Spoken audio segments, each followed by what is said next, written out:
Hey, welcome back everybody to Full Throttle Drive. Thank you as always for joining me on the channel. So I'm going to answer a question that I've been asked that many people just question on whether I daily drive this car. Now if you're part of the channel already and not brand new, you probably know I drive an Acura TL every day, but I've talked about replacing it. So I've been asked if I will daily drive my Audi R8. And I have three, actually a bonus one as well, probably four total reasons why I'm not actually going to daily this car. There's a whole host of reasons, but I have three really good ones. And again, the fourth one is kind of a bonus reasoning, and I will get to each one. But first, we are gonna start off with space. Just in general, the space of the Audi R8 is very, very minimal. Now, inside is very roomy. You're very, everything is laid out nicely. You don't feel like you're, pushing elbows with the passenger next to you. But remember, this car, in terms of true trunk space, is very minimal. Now, the Corvette, it had tons and tons of space, but this, very, very different. Now, I'm actually going to pop the frunk, such a funny word,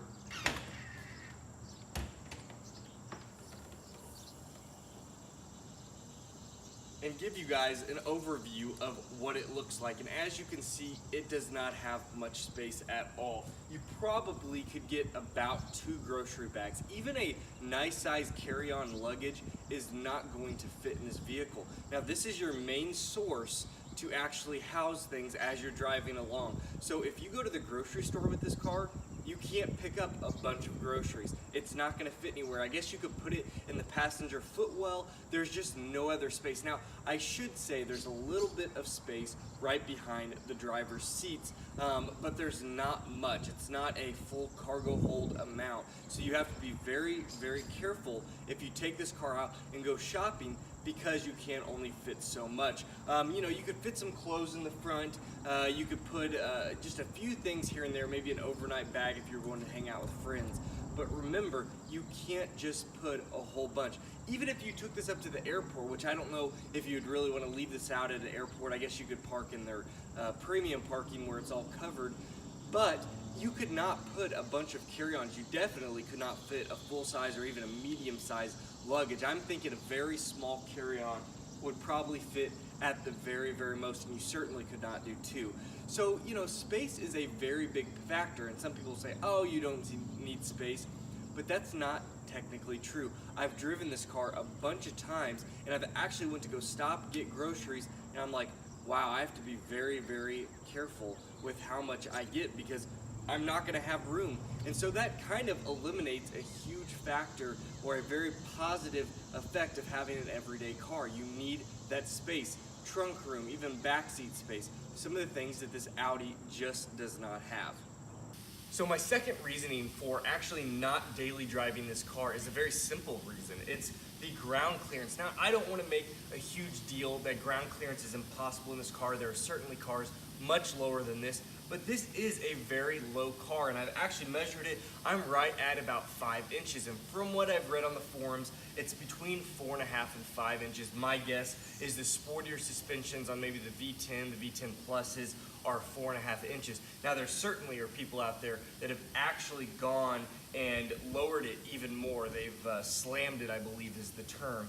And I can't imagine driving those vehicles unless there was some sort of lift system like you find on the Gallardo or even the Huracan. So for that point is I have to be very careful of where I'm going. Now, if I'm driving this car in a part of the area that I'm not familiar with, I don't know every nuance of the road. Whereas I try to drive this where I know it a little bit more, especially around town. I kind of know the roads, because if I hit a very large incline, I have to take it at a certain angle or I will scrape the bottom of this vehicle. Now, luckily I right now have this plastic splitter, but if I had a nicer carbon fiber splitter, I could really do some damage to it. And I don't want to damage this as it stands. So I try to be very, very careful with that. I try to take everything I can into consideration when I'm driving the vehicle. So it just is one of those things that the ease of an everyday driver that you jump in and you don't think twice about any of those aspects, you do with this car. It is a very important thing that you have to,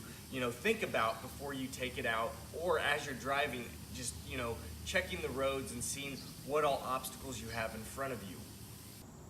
So my third reason for not daily driving this car is kind of a double-sided thing, and it is I love sharing this car with other people. I enjoy talking with them about it. I love seeing the expression on people's face when they see it driving around, especially little kids. It just takes me back to when I was a little kid and could not wait to see, an exotic. And around here in Kansas City, you just don't see them as often. So I love sharing that experience, but it comes with its territory. Driving a car like this brings up a lot of attention, and everybody, and I mean a lot of people, love to follow these cars, get close and take pictures. Well, it makes you have to be a defensive driver because a lot of people, they just are not paying attention. They're taking pictures of, just trying to see the car, get as close as possible, or they want to race you for a whole host of reasons. And a lot of times they are kind of getting out of their lanes, they're swerving because they're not paying attention. And they don't mean to do that, it's just they're not paying attention. They are not as focused on driving as they probably should be. And that's just, again, what comes with the territory. So you have to be a very defensive driver, and it's one of those things that you really have to be very careful. You have to pay more attention than everybody else, and you just kind of want to enjoy the car, and it does take away from that enjoyment.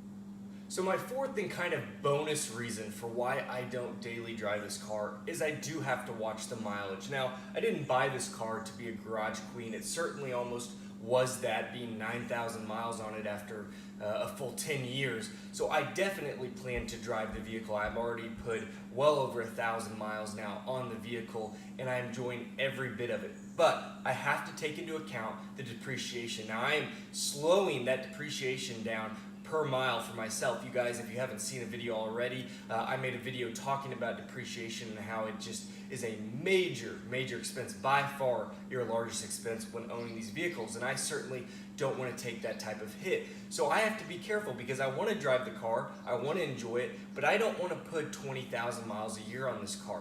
I have to be careful because I paid extra for a lower mileage vehicle. I wanted to make sure it was maintained and it was taken care of. Now I can put some mileage, but again, I have to be very careful. So I am going to enjoy this car. I'm going to get to do a lot of events, but I am probably going to try and put the mileage on when I get to do those events, when I get to go on rallies, when I get to go to car meets. That's when I'm going to try and put the miles. It's so much of a fun car to drive. I really love it, and I want to drive it all the time. It's so intoxicating. I enjoy it so much, but I can't just do it whenever I want. I really kind of have to watch the mileage because it adds up when you go on these kind of long hauls. The almost 600 miles that we put on the car just driving it back, that just was 600 miles in a day. It was really a lot. So I do, again, have to take that in consideration.